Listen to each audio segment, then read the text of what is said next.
আজকে আমি জানি কথা শোনাবো আপনাদেরকে। নিরাশ হবেন না, হতাশ হবেন না, হাল ছাড়বেন না, ভরসা রাখবেন কার উপর?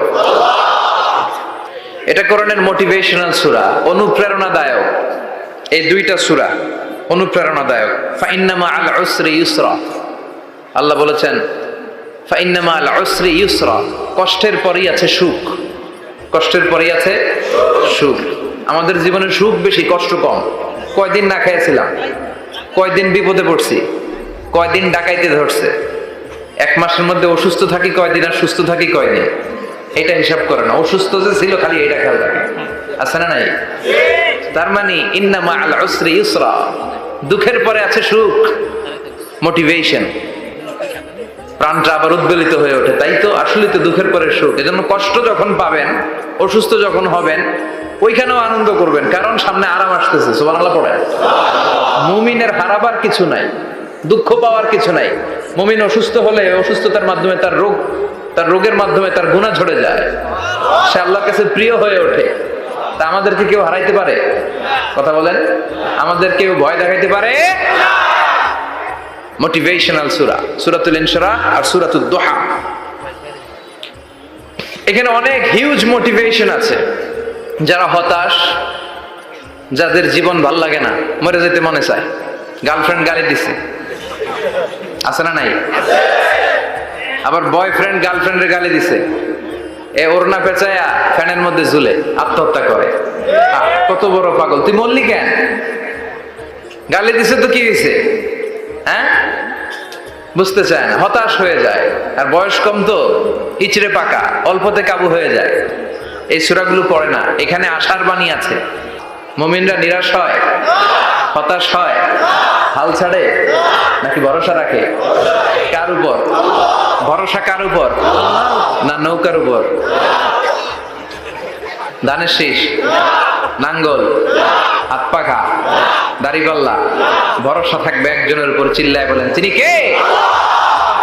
Never be sad, never lose hope. Every time you feel like you cannot go, you feel so lost that you are so alone. Don't despair and never lose hope, 'cause Allah is always by your side. Inshallah, inshallah, inshallah, you'll find your way. Inshallah, inshallah, inshallah, you'll find your way. Every time you feel like you cannot go on, you feel so lost that you are so alone. Don't despair and never lose hope, 'cause Allah is always by your side. Inshallah, inshallah, inshallah, you'll find a way. Inshallah, inshallah, inshallah, you'll find a way. ঠিক কি না? কি সুন্দর nasheed. Never lose hope, you will find your way. তুমি তোমার পথ খুঁজে পাবে। আমাদেরকে পথ দেখায় কে? আল্লাহ। এজন্য সূরাতুদ দুহার কেন্দ্রীয় আলোচ্য বিষয় হচ্ছে হতাশ হওয়া যাবে না, নিরাশ হওয়া যাবে না, হাল ছাড়া যাবে না, ভরসা রাখতে হবে একজনের উপর। চিৎকার করে বলেন, তিনি কে? হতাশ যারা, ফ্রাস্ট্রেটেড, আপসেট পিপল, তাদের জন্য, হতাশ ব্যক্তিদের জন্য এই সূরাটা একটা আলোকবর্তিকা, একটা আলোর মশাল। এই সূরাটা পড়লেই হতাশ ব্যক্তিরা মনে শান্তি পায়, আশা ফিরে পায়, দিক ফিরে পায়। ঠিক কিনা? এই সূরাটা নাজিল হওয়ার একটা ব্যাকগ্রাউন্ড আছে, শুনবেন? বিষ্ণু ঈসা ইসলামের কাছে যখন ওহী নাজিল হতে শুরু করলো, বিষ্ণু ঈসা ইসলাম ওহীর কথাগুলো পৌঁছে দিতে লাগলেন। যাই নাজিল হতো বিষ্ণুনবী পৌঁছে দিতেন। বিশ্বনবী সাহাবাদের কাছে শেয়ার করে দিতেন, যেটাই নাজিল হতো তিনি পৌঁছে দিতেন, যেটাই, কারণ আল্লাহর আদেশ, ইয়া আইয়ুহার রাসূল বাল্লিগ মা উনজিলা ইলাইক, ও নবী আপনার কাছে আমি ওহী থেকে যা নাজিল করি সব পৌঁছে দেন, একটাও গোপন করা যাবে না। আল্লাহর কাছ থেকে বিশ্বনবী যে সমস্ত মেসেজ, ইনফরমেশন, তথ্য, রেভেলেশন ওহী পেয়েছে, একটাও কি বিশ্বনবী গোপন করেছে? সব প্রকাশ করে গিয়েছে, সব শেয়ার করে গিয়েছে। বিশ্বনবী শেয়ার করতে লাগলেন। সকালে যা নাজিল হয় শেয়ার করেন, দুপুরে নাজিল হয় শেয়ার করেন, রাতে নাজিল হয় শেয়ার করেন, শেয়ার করতে লাগলেন। কিন্তু কি অবাক করা কাণ্ড, হঠাৎ করে এই ওহী আসার ধারাবাহিকতা আল্লাহ বন্ধ করে দিলেন। ওহী আর আসে না, আকাশ থেকে নতুন তথ্য আর নামে না। ঘটনা কি? ওহী আসে না কেন? তথ্য আসে না কেন? জিব্রাইল আসে না কেন? কোন বর্ণনা এসেছে 15 দিন, কোন বর্ণনা 1 মাস, 3 মাস, এমনকি 6 মাস পর্যন্ত বর্ণনা পাওয়া যায় যে বিশ্বনবীর কাছে 6 মাস ওহী আসে নাই। বিশ্বনবী তো অবাক, ঘটনা কি? ওহী নামে না কেন? আর ওহী না আসলে তো বিশ্বনবী শেয়ার করতে পারে না। এতদিন যা আসতো বলে বেড়াতো, এখন আসেও না, বলতেও পারে না। কাফির মুশরিকরা বিশ্বনবীর গালি দিতে শুরু করলো, মুহাম্মদের রব মুহাম্মদরে ভুইলা গেছে, মুহাম্মদের আল্লাহ মুহাম্মদের ছেড়ে দিয়েছে। বিশ্বনবীর চাচি আবু লাহাবের স্ত্রী উম্মে জামিল বলতে শুরু করলো, কি মুহাম্মদ, তোমার শয়তানটা তোমার কাছে আসে না? না, শয়তান দ্বারা তিনি জিব্রাইলকে বুঝিয়েছেন যে তোমার জিব্রাইল তোমার কাছে আসে না। এভাবে সবাই গালমন্দ করতে শুরু করলো যে মুহাম্মদের আল্লাহ মুহাম্মদকে ভুলে গিয়েছে। বিষ্ণু ঈসা ইসলাম নিজেও হতাশ হয়ে গেলেন। এটা দিয়ে আল্লাহ বুঝাতে চাইলেন, নবী ওহী নাজিল করার জন্য দরকার আছে, মাঝে মাঝে ওহী বন্ধ রাখা আপনার বিশ্রাম দেওয়ারও দরকার আছে। চিৎকার করে বলেন আল্লাহু আকবার। এজন্য আল্লাহ বললেন, ওয়াদ-দুহা ওয়াল-লাইলি ইযা সাজা মা ওয়াদ্দা'আকা রাব্বুকা ওয়া মা ক্বালা ওয়ালাল আখিরাতু খায়রুল লাকা মিনাল উলা। সুবহানাল্লাহ পড়েন। ও নবী, প্রভাতের সূর্য কিরণের শপথ, নিঝুম নিস্তব্ধ রাত্রিবেলার শপথ, আলো আর অন্ধকারের শপথ করে আমি বললাম, আপনার প্রভু আপনারে ভুলে যায় নাই, আপনার উপর অসন্তুষ্ট হয় নাই। আমি আল্লাহ ইচ্ছা করে ওহী বন্ধ রেখেছি, কারণ ওহীর একটা পাওয়ার আছে। বারবার ওহী রিসিভ করলে আপনার স্নায়ু এটা সহ্য করতে পারবে না, আপনার দেহ এটারে বরদাস্ত করতে পারবে না। নবী, আমি আপনার প্রতি এত রহম দিল, এত ভালোবাসি, বারবার ওহী নিতে নিতে আপনার যে কষ্ট হয়, এই কষ্টটা আমার আল্লাহর সহ্য হয় না। এজন্য আমি আল্লাহ ইচ্ছা করে কিছুদিন ওহী বন্ধ রাখছি। সুবহানাল্লাহ পড়েন। তার মানে এই নয় যে আমি আপনারে ভুলে গিয়েছি, আমি আপনারে ছেড়ে দিয়েছি। আরে নবী, আমি তো আমার নামের সাথে আপনার নামকে জুড়ে দিয়েছি। লা ইলাহা ইল্লাল্লাহ মুহাম্মাদুর রাসূলুল্লাহ। যেখানে আমার আল্লাহর নাম, সেখানে বিশ্বনবীর নাম আছে না নাই? আজান যখন দেই আল্লাহু আকবারের পরে বিশ্বনবীর নাম আছে না নাই? একামতে আছে না নাই? আবার আল্লাহর জন্য যখন সালাত আদায় করি, শেষ বৈঠকে বিশ্বনবীর উপর দুরূদ আছে না নাই? রাফা'না লাকা যিকরাক। ও নবী, আপনার নামকে আমি অনেক উপরে তুলে ধরেছি। আমার নাম যেখানে, আপনার নাম ওইখানে। গোটা বিশ্বব্যাপী আপনার নাম ছড়ায় যাবে। ওরা আপনারে গালি দেয় কবি বলে, ওরা গালি দেয় গণক বলে, ওরা বলে আপনি আবতার, লেস কাটা। আসলে যারা আপনারে গালি দেয় ওরাই লেস কাটা। ওরা আপনারে বলে আপনি নির্বংশ, আপনার ছেলেগুলো বেঁচে নাই, মেয়ে বেঁচে আছে, আপনার নাম নেয়ার কেউ থাকবে না।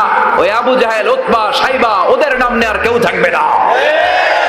আপনি লেস কাটা নন, আপনি নির্বংশ নন। ইন্না শানিয়াকা, চিল্লায় বলেন ইন্না শানিয়াকা। যারা আপনারে গালি দেয়, যারা আপনারা নিয়ে কটু কথা বলে, ওরাই লেস কাটা, ওরাই নির্বংশ। ওদের বংশকে আমি আল্লাহই নির্বংশ করে ছাড়ি। চিল্লায় বলেন ঠিক কি না? ও নবী, মা ওয়াদ্দা'আকা রাব্বুকা ওয়া মা ক্বালা। আপনার রব আপনারে পরিত্যাগ করে নাই, আপনারে ভুলে যায় নাই, আপনারে ছেড়ে দেয় নাই। আপনার রব ইচ্ছা করেই ওহী নাজিল বন্ধ করে রেখেছে। আমি ইচ্ছা করেই আপনারে প্রেসার দিতে চাই নাই গো নবী, কারণ ওহী রিসিভ করা অনেক কঠিন। এটা আস্তে আস্তে আপনি অভ্যস্ত হবেন। সুবহানাল্লাহ পড়ে। ওহীর একটা পাওয়ার আছে না নাই? আমরা তো কি মজায় মজায় কোরআন পাইছি। এই যে কি সুন্দর কোরআন নিয়ে বসে পড়ি, তাফসীর করি, কি মজার কোরআন। আহা, এই কোরআনটা রিসিভ করতে যে বিশ্বনবীর কত কষ্ট হয়েছে। এই কোরআনকে আল্লাহ বলেছেন এটা কাওলান সাকিলা, very heavy and weighty word. এটা অনেক ওজনওয়ালা কথা। ইন্না সানুলকি আলাইকা কাওলান, এটার অনেক ওজন। এই কোরআনটা যদি পাহাড়ের উপরে নাজিল করা হতো, পাহাড়গুলো দুমড়ে মুচড়ে ভেঙে টুকরো টুকরো হয়ে খান খান হয়ে যেত। ঠিক কি না? এত কঠিন বানিয়ে এটা। ও নবী, আমি আলোর সাথে ওহীর মিল ঘটিয়েছি, আলো দিয়ে ওহিকে বুঝিয়েছি সূর্যের যেমনি কিরণ আছে, তেজ আছে, এই ওহিরও একটা তেজ আছে। এই তেজ, এই কিরণ আপনি সবসময় সহ্য করতে পারবেন না। এজন্য আমি ইচ্ছা করে কিছুদিন ওহি নাজিল করা বন্ধ করে রেখেছি। সুবহানাল্লাহ পড়েন। ইচ্ছে করে আমি নাজিল করি নাই। সব সময় নাজিল হলে আপনার ভালো লাগতো না।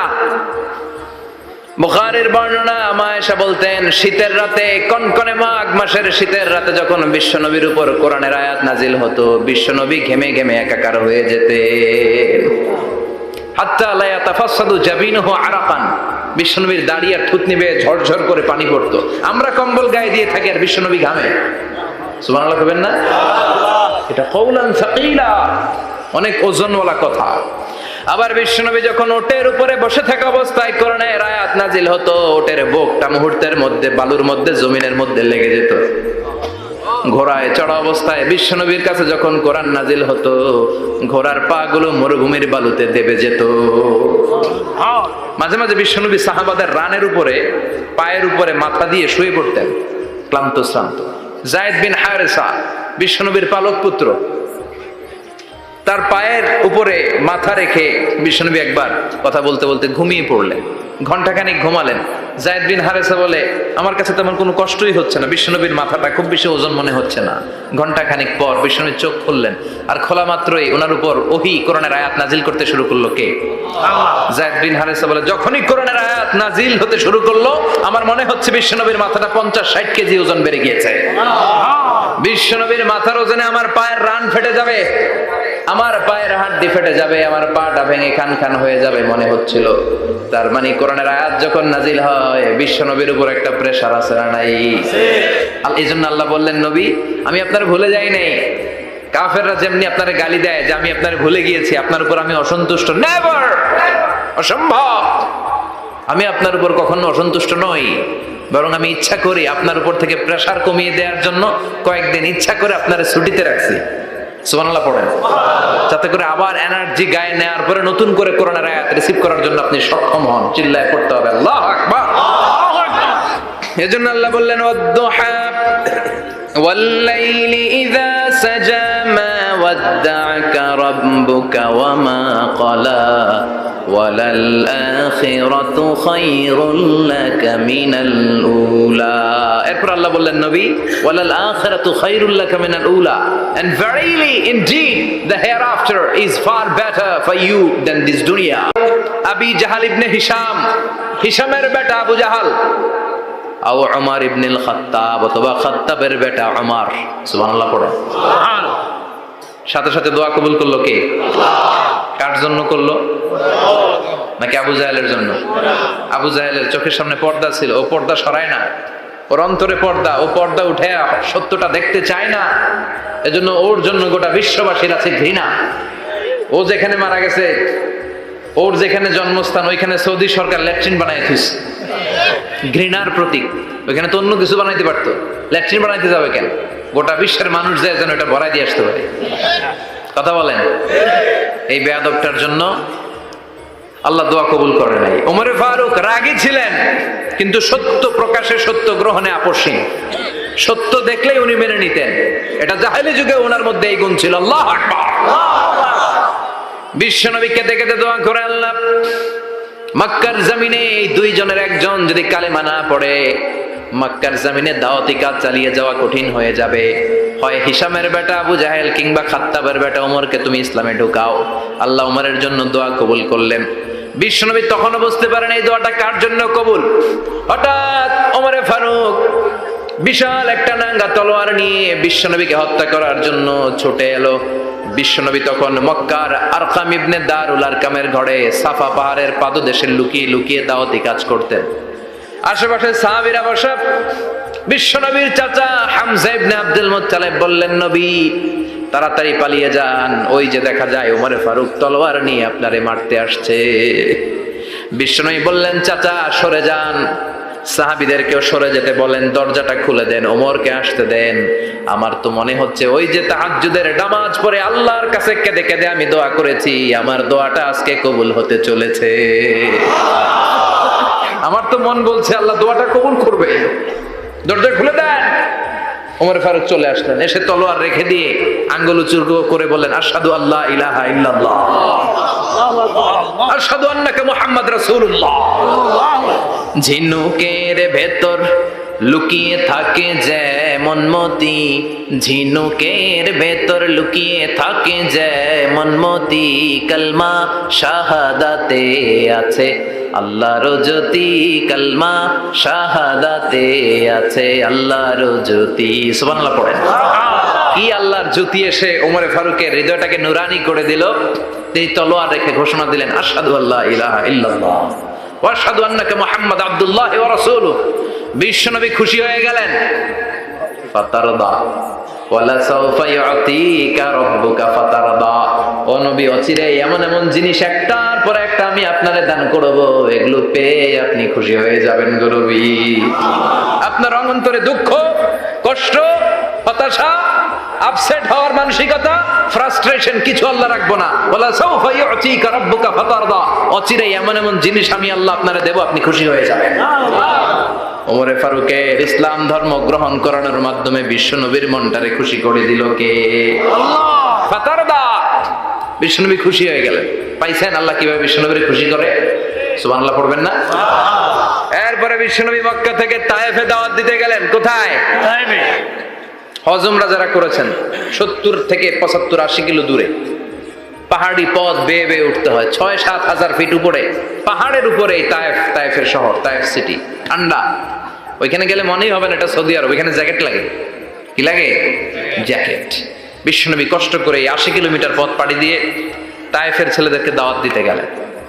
কিন্তু বিশ্বনবীর দাওয়াতি এই ডাকে, এই আহ্বানে তারা সাড়া দেয় নাই। বিশ্বনবীর এই দাওয়াতকে তারা রিজেক্ট করেছে, বিশ্বনবীকে পাথর মেরেছে, বিশ্বনবীর মোবারক দেহটাকে রক্তাক্ত করেছে। আমার নবীর এই সুন্দর দেহটা বেয়ে বেয়ে ঝরঝর করে রক্ত ঝরেছে। তায়েফের মাটি সাক্ষী, তায়েফের পাথর সাক্ষী। 3টা জায়গায় বিশ্বনবী বেহুশ হয়েছে। এখনো ওখানে গেলে স্থানীয় লোকরা বলে, বংশ পরম্পরায় ওরা জেনে এসেছিল যে এই জায়গাগুলোতে বিশ্বনবীকে আঘাত করা হয়েছে। এখনো লোকজন দেখায়, এখানে পড়েছিল বিশ্বনবী, ওখানে পড়েছিল, ওখানে পড়েছিল, ওই খেজুর বাগানে বিশ্বনবী লুকিয়েছিল। আজও ওখানে খেজুর বাগানই করে রাখছে ওরা। আল্লাহু আকবার পড়েন। খেয়ে না খেয়ে দিন প্রচারের কাজে নিজেকে দিয়েছ বিলিয়ে, তায়েফের কাফিরেরা চিনল না সে আলো, দুষ্ট ছেলেদের পিছু দিল লেলিয়ে, পাথরের আঘাতে ক্ষত বিক্ষত হয়ে সারা শরীর থেকে রক্ত ঝরে। হে রাসূল, তোমাকে ভুলি আমি কেমন করে, হাজার ব্যথা বেদনার পরে ফিরে আসনি তুমি আপন ঘরে, দিনের আলো তুমি ছড়িয়ে দিতে চলে গেলে মদিনায় মক্কা ছেড়ে। হে রাসূল, তোমাকে ভুলি আমি কেমন করে, হে রাসূল, তোমাকে ভুলি আমি কেমন করে। ঠিক কি না? পাথর মেরে বিশ্বনবীকে রক্তাক্ত করা হলো। বিশ্বনবী রক্তাক্ত। বিশ্বনবীর সাহাবা সাইয়েদনা যায়েদ রাদিয়াল্লাহু তাআলা আনহু কুয়া থেকে পানি এনে বিশ্বনবীর গা থেকে রক্তগুলো ঝেড়ে ফেলে দেয়। বিশ্বনবীর গায়ের মধ্যে পানি দিয়ে হাত পাগুলো ধুইয়ে দেয়। বিশ্বনবী কাঁদে। আহা, কাঁদে। রহমতের নবী কাঁদে, আরেকজনের জন্য কাঁদে, নিজের কোনো লাভ নাই। মায়ের খাইছে, ওরা যেন বাঁচে জাহান্নামের আগুন থেকে। সুবহানাল্লাহ কইবেন না? ওদেরকে বাঁচাইতে আসছিল জাহান্নামের মায়ের থেকে, জাহান্নামের শাস্তি থেকে। ওদেরকে বাঁচানোর জন্য নবী মায়ের খেয়েছে। চিল্লা এখন ঠিক কিনা? কেঁদে কেঁদে বিশ্বনবী হয়রান। যায়েদ রাদিয়াল্লাহু তাআলা আনহু বিশ্বনবীর সান্ত্বনা দেন, নবী কাঁদবেন না।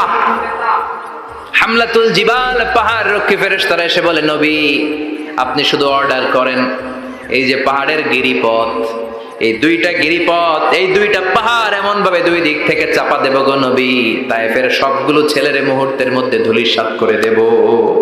বিষ্ণু বললেন, না, আমি ক্ষমা করে দিলাম। এই যে পাহাড়ের গিরিপথ, এই 2টা গিরিপথ, এই 2টা পাহাড় এমন ভাবে 2 দিক থেকে চাপা দেব গো নবী, তায়েফের সবগুলো ছেলের মুহূর্তের মধ্যে ধূলিসাৎ করে দেব। বিষ্ণু বললেন, না, আমি ক্ষমা করে দিলাম। আমি ক্ষমা করে দিলাম। আমার গায়ের উপরে যারা অত্যাচার করে এর কোনোটার প্রতিশোধ আমি নেই না। আমি শুধু প্রতিশোধ নেই যারা ইসলামের বিরোধিতা করে। চিল্লায় বলেন ঠিক কিনা? বিশ্বনবীকে আঘাত করা হয়েছে, তার গায়ে শারীরিক কষ্ট, এটার শাস্তি বিশ্বনবী দিতেন না, কখনোই দিতেন না, ক্ষমা করে দিতেন। কিন্তু ইসলামকে মারাত্মক ভাবে যদি ইসলামের বিরুদ্ধাচরণ কেউ যদি করত, শুধু তাদের উপর বিশ্বনবী তলোয়ার চালাতেন। চিৎকার করে বলতে হবে ঠিক কিনা? বিশ্বনবী কাঁদলেন। কে দেখে বিশ্বনবীর কান্না? নিজের জন্য কাঁদে না, ওদের জন্য কাঁদে। আর বললেন, না ফেরেশতারা, ওদেরকে তোমরা মেরে ফেলো না, হয়তো ওরা কালিমা পড়ে নাই, ওদের ভবিষ্যৎ প্রজন্মদের মধ্য থেকে কেউ না কেউ কালিমার বাণী পড়বে। তাই হয়েছে। তায়েফে গেলে হৃদয়টা ঠান্ডা হয়ে যায়। মসজিদ আর মসজিদ, মসজিদ আর মসজিদ, আল্লাহ ওয়ালাদের ভিড়, চমৎকার এক পরিবেশ তায়েফের পরিবেশ।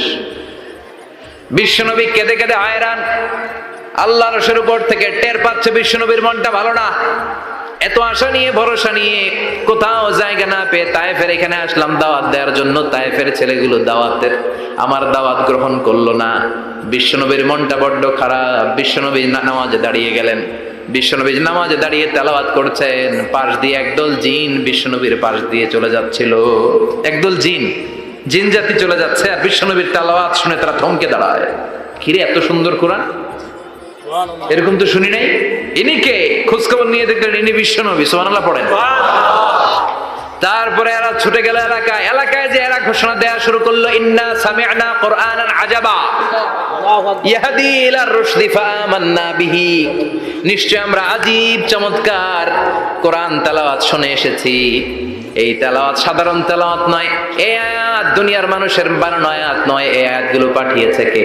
আল্লাহ। এই আয়াতগুলো ইয়াহদি ইলা রুশদি, হেদায়েতের দিকে মানুষকে পথ দেখায়। তাই আমরা যারা এই তেলাওয়াত শুনেছি, আমান্না বিহি, এই তেলাওয়াত শুনে, কোরআন শুনে, বিশ্বনবীর কণ্ঠে তেলাওয়াত শুনে আমরা সবাই ঈমান এনে মুসলমান হয়ে গেলাম। বিশ্বনবী তখনও জানে না জিনেরা যে মুসলমান হয়েছে। বিশ্বনবী নামাজ পড়ে যখন বসলেন, সাইয়েদনা জিবরাইল মারফত আল্লাহ বিশ্বনবীরে জানায়, ও নবী হতাশ হন কেন? হতাশ হবেন না, নিরাশ হবেন না, হাল ছাড়বেন না, ভরসা রাখবেন কার উপর? ও নবী হতাশ হন কেন? দাওয়াত দিতে এসেছিলেন তায়েফের যুবকদেরকে। তায়েফের যুবকরা দাওয়াত কবুল করে নাই তো কি হয়েছে? তার বিপরীতে অদৃশ্য জগতের একটা প্রাণী, জিন জাতি, তারা আপনার কণ্ঠের সুন্দর তেলাওয়াত শুনে কালিমা পড়ে মুসলমান হয়ে গিয়েছে গো নবী। বিশ্বনবীরে শোনায় দিলেন, ফাতারদা, বিশ্বনবী আবার খুশি হয়ে গেলেন। ওয়ালা সাউফা ইউতিকা রাব্বুকা। যেখানে বিশ্বনবীর মন খারাপ, বিশ্বনবীরে ভালো করার থেরাপি আল্লাহর জানা আছে না নাই? সুবহানাল্লাহ পড়ো। যেখানেই বিশ্বনবীর মন খারাপ, সেখানে বিশ্বনবীর মন ভালো করে দেয় কে? এরপরে বিশ্বনবীর কলিজার টুকরা খাদিজাতুল কুবরা তাহেরা ইন্তেকাল করলেন। বিশ্বনবীর মনটা, হৃদয়টা আবার ভেঙে খান খান হয়ে যায়। খাদিজাতুল কুবরা তাহেরা ছিল বিশ্বনবীর প্রথম স্ত্রী। নিজের যত সম্পদ ছিল সব বিশ্বনবীর পায়ের সামনে ঢেলে দিয়েছে। সব ঢেলে দিয়েছে বিশ্বনবীর জন্য। উনিও স্ত্রী, আমাদের স্ত্রীগুলো স্ত্রী। পার্থক্য আছে না নাই? নিজের যা ছিল সব দিয়ে দিল স্বামীরে। বিশ্বনবী বলতেন, রুজিকতু হুব্বাহা। খাদিজাতুল কুবরার ভালোবাসা সহিহ মুসলিমের বর্ণনা, আল্লাহ আমার হৃদয়ের ভিতরে রিজিক হিসেবে দিয়েছে। দোয়া করলে আল্লাহর কাছে বলছেন, আল্লাহ কিয়ামতের কঠিন দিন, যেদিন বন্ধু বন্ধুরে চিনবে না, ভাই ভাইরে চিনবে না, পীর সাহেব মুরিদরে চিনবে না, মুরিদ পীর সাহেবরে চিনবে না, দলের নেতা কর্মীরে চিনবে না, কর্মী দলের নেতারে চিনবে না, ওই কঠিন বিপদের দিনে আমি আমার খাদিজারে যেন ভুলে না যাই। একটা মহিলাকে রব্বুল আলামিন আরশের উপর থেকে সালাম জানিয়েছেন, মহিলাটার নাম হলো খাদিজা। ইসলামের সর্বপ্রথম কালিমা পড়ে যেই নারীটা মুসলমান হয়েছেন তিনি হচ্ছেন খাদিজাতুল কুবরা তাহেরা। এই খাদিজাতুল কুবরা তাহেরা ইন্তেকাল করলেন। বিশ্বনবীর হৃদয়টা ভেঙে খান খান হয়ে যায়, হৃদয়টা ভেঙে যায়। এরপর চাচা আবু তালেব তিনিও ইন্তেকাল করলেন। বিশ্বনবীর হৃদয়টা, মনটা বিষণ্ণ হয়ে যায়, চিন্তায় পেরেশান হয়ে যায়। ডানে বায়ে তাকিয়ে দেখে বিশ্বনবীর সাহায্য করার কেউ নাই, সব দিকে খালি শত্রু, সব দিকে বিশ্বনবীর দুশ্মন। কলিজার টুকরা স্ত্রী বাসায় নাই, শেল্টার দেওয়ার মতো চাচাও নাই। বিশ্বনবীর মনে হয় গোটা দুনিয়ায় যেন তার কেউ নাই। বিশ্বনবী আবার হতাশ হয়ে পড়লেন। কিন্তু বিশ্বনবী যদি হতাশ হয়, ওনার মন ভালো করার একজন আছে। তিনি কে? আল্লাহ বললেন, জিব্রাইল যাও, আমার নবীর মন খারাপ, স্ত্রীর বিয়োগে বিশ্বনবী বিষণ্ণ, চাচা চলে গেল, বিশ্বনবীর হৃদয়টা ভেঙে খান খান হয়ে যায়। বিশ্বনবীরে বলো দুনিয়ায় থাকার দরকার নাই, ডেকে আমার আরশে নিয়ে আসো, আমার সাথে কথা বললে বিশ্বনবীর মন ভালো হয়ে যাবে। আমার সাথে কথা বললে নবীর মন ভালো হয়ে যাবে। সুবহানাল্লাহ পড়েন। কি নবী? উনারে ভালো করা, মন ভালো করে দেয় আল্লাহর কাজ। সুবহানাল্লাযী আসরা বিআবদিহি লাইলাম মিনাল মাসজিদিল হারামি ইলাল মাসজিদিল আকসা। এখানে বলা হলো ইসরার কথা, আর মেরাজ সাব্যস্ত হয়েছে হাদিস দ্বারা। জোরে কোন ঠিক কিনা? মেরাজ নিয়ে গেলেন, ঊর্ধ্ব জগতের ভ্রমণে নিয়ে গেলেন।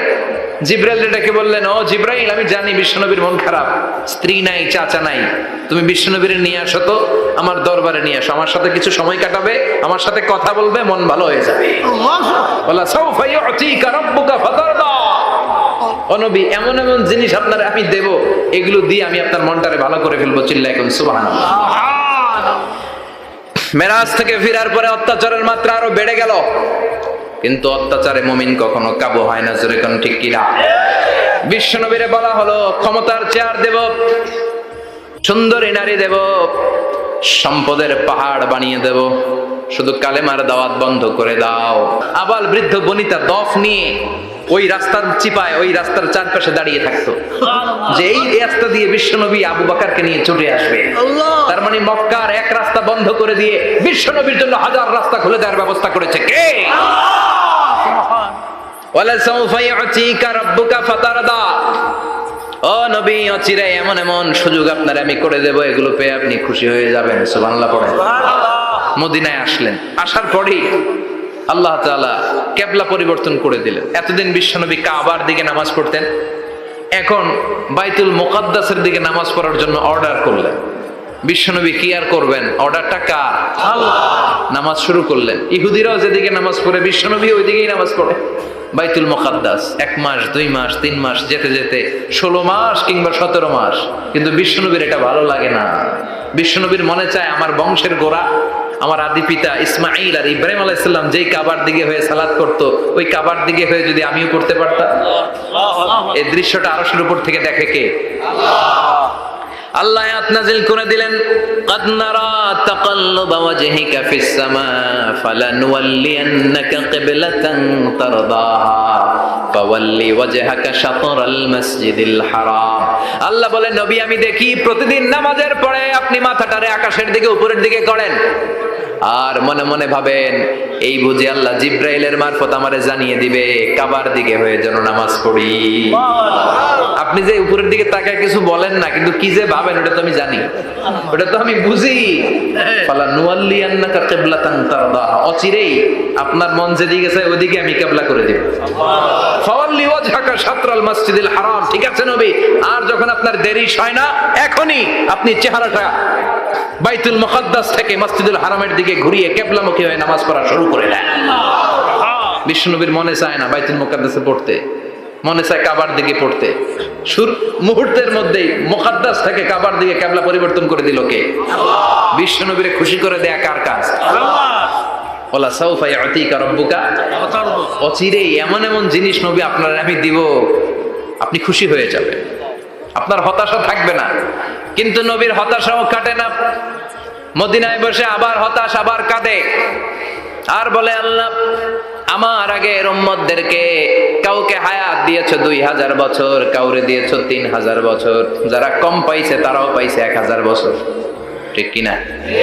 যারা হায়াত পেয়েছে বেশি, তারা ইবাদত করার সুযোগ পেয়েছেও বেশি।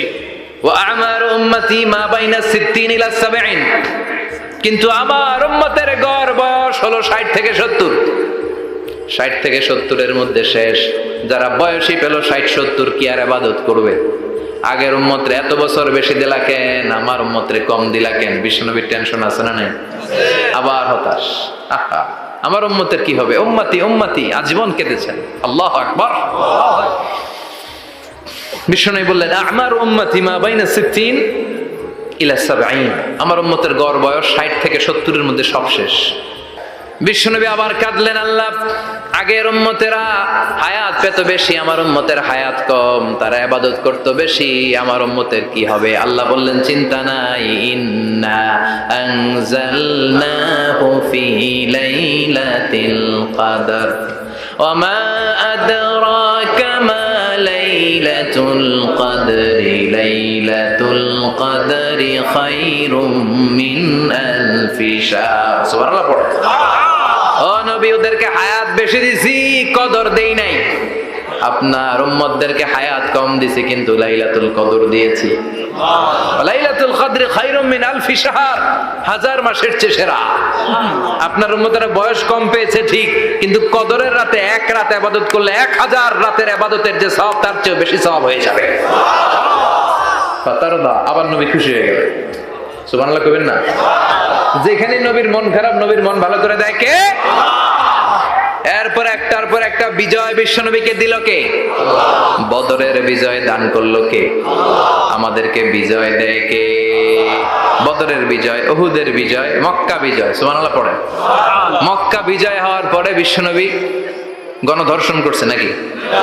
গণহত্যা, জেনোসাইড, হ্যাঁ, বাড়ি ঘর মক্কার সবার জ্বালাই দিয়েছিল আগুন দিয়ে। কি করছিলেন? ক্ষমা। বড় বড় যারা অপরাধী, এরকম কয়েকজন অপরাধীকে তিনি হত্যা করার নির্দেশ দিয়েছেন। যারা বড় অপরাধী, এদের ক্ষমা নাই, আল্লাহর কাছ থেকেও ক্ষমা নাই। চিল্লা এখন ঠিক কিনা? বাকি সবাইকে বললেন লা তাসরিবা আলাইকুমুল ইয়াউম ইযহাবু আনতুমুত তুলাকা, কোনো আক্রোশ নাই, যাও মিয়া, সব মাফ করে দিলাম।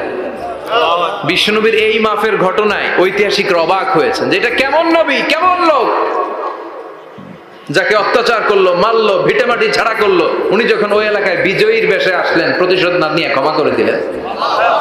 In the long history of the world, there is no instance of magnanimity and forgiveness which was shown by the last messenger Muhammad, when all of his enemies laid under his feet and he forgave them one and all. পৃথিবীর ইতিহাসে ক্ষমার এরকম নিদর্শন কেউ দেখাতে পারে নাই, যেটা দেখিয়েছিল শেষ নবী